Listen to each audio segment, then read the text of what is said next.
नमस्कार सभी साथियों को। मैं हूं नरेन और हमारे साथ मौजूद है किसान नेत्री डॉक्टर सिक्किम जी। हालांकि हमारी ऑडियंस ने तमाम तरह के नाम इनको दे दिए हैं, तो बातचीत करेंगे इनसे। बने हमारे साथ। सिक्किम जी नमस्कार। नमस्कार भाई जी। सिक्किम जी, अब सिक्किम शौकंद कहें या सिक्किम खान कहें, क्योंकि आज तो आपने प्रॉपर गेटअप भी खान वाला ले लिया।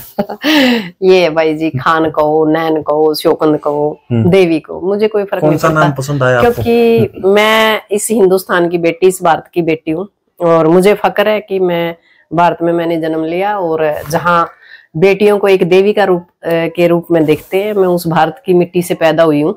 तो सीधी सी बात है कि जो लोगों को पसंद आए, जिसकी जैसी सोच वो सोच, ये कहते हैं ना कि जैसी दृष्टि वैसी सृष्टि। तो जिसकी जिस तरह, मतलब जिस एंगल में मैं फिट बैठूं, वो अपने हिसाब से सोच ले, मुझे कोई फर्क नहीं पड़ता। क्योंकि नाम किसी चीज को पूर्ण नहीं करता, उसके अंदर क्या गुण है, क्या गुण है, वो चीजें उसको संपूर्ण करती है इंसान को। सानों की आवाज उठाती थी, जी, सरकार को क्रिटिसाइज करती थी। जी। और फिर आप जो बाबा हैं, देश भर के तमाम बाबाओं के ऊपर भी दिल खोल कर टिप्पणी करते हुए नजर आती थी। इनमें आपने प्रीवियसली कई बाबाओं को नाम लेकर भी टारगेट किया। बिल्कुल। तो ऐसे में एक और बाबा हैं, अब जो भिवानी में एक रिसेंट विवाद हुआ है, मैं आपको बताता हूँ। भिवानी के खरक कला में जो संत रामपाल महाराज है, उनके जो समर्थक और ग्रामीणों के बीच एक विवाद खड़ा हो गया। और विवाद का जो कारण था वो ये बताया गया कि 10 नवंबर को रामपाल समर्थकों को कोई कार्यक्रम चल रहा था, पर जो गांव के युवा हैं उन्होंने आपत्ति जताई और फिर दोनों पक्षों के बीच ऐसा विवाद हुआ कि लाठी और डंडे चले। सोशल मीडिया पर वीडियो तक वायरल हुआ। तो दोनों पक्षों की आपने बातें भी सुनी, मामला भी आप जान चुकी है। तो कौन सही और कौन गलत है? सबसे बड़ी बात यह है कि जो रामपाल महाराज है, आपने भी पता होगा, इसका आश्रम बरवाड़ा के आसपास है। यस, और जिस टाइम ये आश्रम टूटा था या उस टाइम के दौरान की जो खबरें थी वो भी लगातार हमने सुनी और पढ़ी थी। अब जो रामपाल महाराज है वो सही काम कर रहे हैं, क्योंकि देखो काम था सरकार का। जब हरियाणा के अंदर बाढ़ आई तो जो नेता थे, पक्ष के हो चाहे विपक्ष के हो या सरकार हो, मेन जिम्मेवारी थी सरकार की, फिर विपक्ष की जिम्मेवारी थी, या फिर जो यहाँ की जो आसपास की संस्थाएं थी, मंदिर थे, उन लोगों का हक बनता था कि इस इलाके की जो जीव जंतु है उनकी रक्षा करी जाए। और यहाँ के आसपास के जो क्षेत्र है उसको किस तरह की समस्या है, उन समस्याओं का समाधान करने का हक था सरकार का या जो सामाजिक संस्थाएं हैं। पर वहां ये बात पहली बार मैंने देखी कि संत महाराज जो रामपाल है उसने काफी मतलब लोगों का सहयोग किया। उसके लिए हम भी धन्यवाद करेंगे। हाँ, पाइप भी दिए हैं, पाइप मतलब पानी भी उतर गया, जिसकी वजह से भाई आने वाले टाइम पे किसानों की सहायता हुई, जिससे जान माल का नुकसान कम हुआ। आने वाले टाइम में गेहूं टाइम पे बोई जा सके, तो हम उसका धन्यवाद करेंगे। पर यदि एक इंसान को भगवान बनाया जाए तो इतना तो उसके लिए तो हम नहीं मानेंगे। खुद मेरी विचारधारा नहीं है कि कोई इंसान भगवान बन जाए। भगवान नहीं है, इंसान है। इंसान के रूप में अच्छा काम किया, बढ़िया काम किया, उसके लिए उसका धन्यवाद। और जो लोगों ने उसके प्रति मतलब ये कहते हैं कि उन्होंने ये कहा कि भगवान नहीं है, क्योंकि वो पढ़े लिखे लोग हैं, और जो पढ़े लिखे लोग हैं तो उनको पता है कि इंसान क्या है और भगवान क्या है। लेकिन मैं तो ये कह रहा हूँ, मान लीजिए कोई उनको भगवान कह रहा है जी, तो भाई कहने दो। अब ये तो वो फ्रीडम है बोलने की। पता है क्या भाई, इस फ्रीडम के चक्कर में ना हरियाणा का सत्यानाश हो गया। असल में तो भारत का। इधर आप रामपाल महाराज को भगवान बना दो, फिर सरसाड़ा ने महाराज ने भगवान बना दो, फिर कुंसाई ने भगवान, आसाराम ने भगवान बना दो, और फिर इनके कुकरम है जो सरकार का शामी है ना। सिक्किम जी, वो तो उनका एक निजी मामला है भाई, वो किसको क्या मानते हैं। वो औरों को तो फोर्स नहीं कर रहे कि भाई आप भी इनको भगवान नहीं। पता है क्या वो बात क्या हुई थी? यही हुई थी कि भगवान, उन्होंने कहा भाई भगवान मत कहिए आप। मान लो मेरे गांव में कोई प्रोग्राम हो रहा है और मैं उस विचारधारा से मतलब नहीं मैं मानती उस चीज को, तो उन्होंने अपना रिएक्ट कर दिया भाई भगवान मत, आप इसको इंसान कहिए या बाबा कहिए। उसके ऊपर ही उनका मतलब अंधभक्त होना एक अलग बात है और उसके अंदर आस्था होना एक अलग बात है। ये अंधभक्त वाली बात है कि भगवान है। और मैंने देखा कि देखो उन लोगों ने रामपाल महाराज ने बड़ा बढ़िया काम कराया। उसके बाद क्या हो रहा है आपने देखा है? एक तो शायद मैम के अंदर एक प्रोग्राम करया आम लोगों ने कि उसको सम्मानित करया। देखो सम्मानित करो, वैसे वो बाहर आए जब सम्मानित करो, जब वो नहीं है और लोगों के बीच में उस विचारधारा को पनपने के लिए या उस विचारधारा को लोगों के अंदर डालने के लिए वो बार बार प्रोग्राम कर रहे हैं जो उसके अंधभक्त कह सकते हैं या उसके न्यायु कह सकते हैं। हमारा देश का तो बिल्कुल मान लो कोई किसी का न्यायु और कोई कहेंगे न्यायु, हमने सही का बेराई को नहीं। क्योंकि सबसे बड़ी बात है कि हमने अपने और अपने परिवार, अपने बच्चे और अपना समाज का सोचना चाहिए। वो हम सोच नहीं रहे, हम सोच रहे हैं कुछ अलग ही।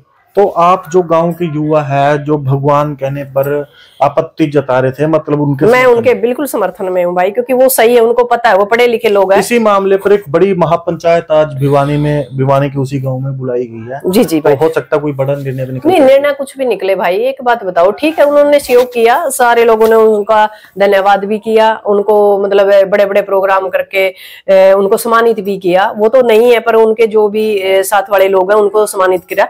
पर इसका मतलब ये नहीं है कि हम किसी इंसान को भगवान मान लें। हम आज भी कहते हैं कि हमारे देश के अंदर है कि निर्बल इंसान का सहारा देना, हमारे शास्त्रों में भी है, हमारे वैसे नॉर्मल मतलब हमें ये सोचते हैं कि भाई किसी का पुण्य लगेगा, कुछ अच्छा काम कर पाए। परमात्मा ने हमें इतना दिया है, और जो महाराज रामपाल कहीं ऊपर से थोड़े लेकर आया पैसे तो आम जनता ही क्या है।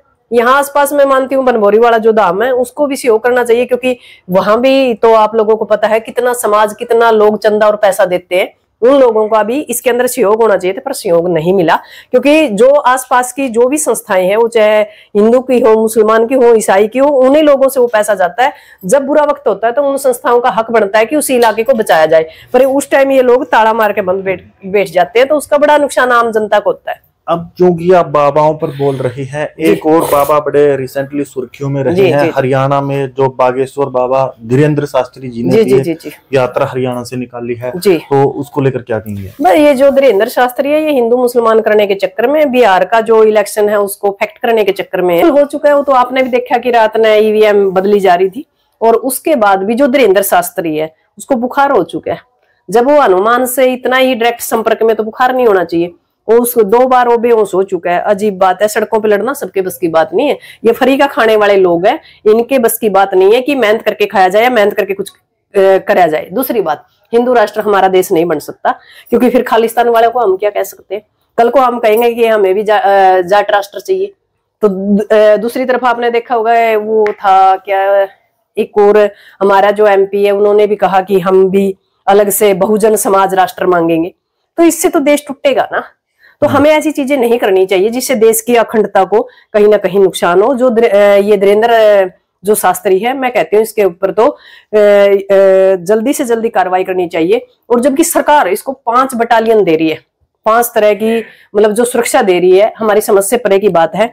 यदि हम अब चलो आज हिंदू राष्ट्र मांग रहे हैं धीरेन्द्र शास्त्री, कल को हम जाट, आपने देखा होगा पीछे जाट आंदोलन था, तो उसके अंदर कितनी भयानक चीजें हुई थी, तो तब वहां कार्रवाई उल्टी तरफ हुई। यहाँ सरकार कहीं ना कहीं धर्म और राजनीति एक ही सिक्का के 2 पहलू, अपने फायदा उठाने के लिए सरकार इसका इस्तेमाल कर रही है। ये सरकार ही है। सिक्किम जी, आप जो बागेश्वर बाबा के ऊपर टिप्पणी कर रही हैं, इसको लेकर कमेंट बॉक्स में आपको गालियां तक सुननी पड़ सकती है। मैं फालतू के लोगों पर कमेंट करना पसंद करती हूँ, और ऐसे नकली बाबाओं के प्रति यदि मुझे पूरी जिंदगी बोलना पड़े तो मैं बोलूंगी, और मुझे गालियां 1000 नहीं 10 लाख भी पड़े तो मुझे कोई फर्क नहीं पड़ता, क्योंकि सच सच होता है और झूठ झूठ होता है। जो ये धीरेन्द्र शास्त्री है, ये अंधभक्त पैदा करता है, सरकार की सहायता कर रहा है अंदर खाते, और सरकार कहीं ना कहीं बिहार के अंदर सरकार बनाने में ये इन्वॉल्व है। कल ही बिहार का रिजल्ट आएगा, कल ही ये यूपी में, यानी यूपी के अंदर प्रवेश कर जाएगा। तो लोग ना झंडे उठाने में और जय श्री राम करने में मतलब बिजी रहेंगे।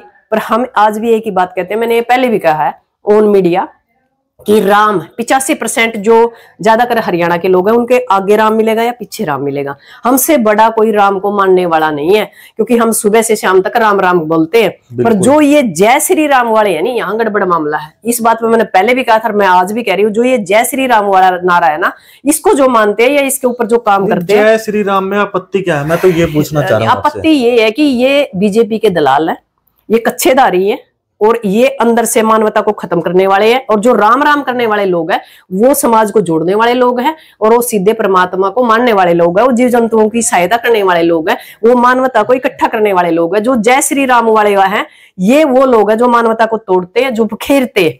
राम राम वाले जोड़ते हैं और श्री राम वाले, जय श्री राम वाले तोड़ते हैं। बस यह फर्क है। किसान नेत्री डॉक्टर सिक्किम ने 2 बाबाओं पर करी है टिप्पणी, तो ऐसे में आप कमेंट बॉक्स में अपनी राय जरूर दीजिए कि आप इनके द्वारा करी गई टिप्पणी से कितना सहमत है, और सरल शब्दों में जो अपना एक आपका जो कमेंट बॉक्स में अपनी राय देना हरगिज मत भूलिए। तो अभी चाहेंगे आपसे इजाजत, और तमाम तरीके के अपडेट जो भी होंगे वो लगातार हमारे चैनल के माध्यम से आपको देखने को मिलेंगे। फिलहाल अपना कीमती वक्त देने के लिए धन्यवाद सिक्किम। धन्यवाद भाई।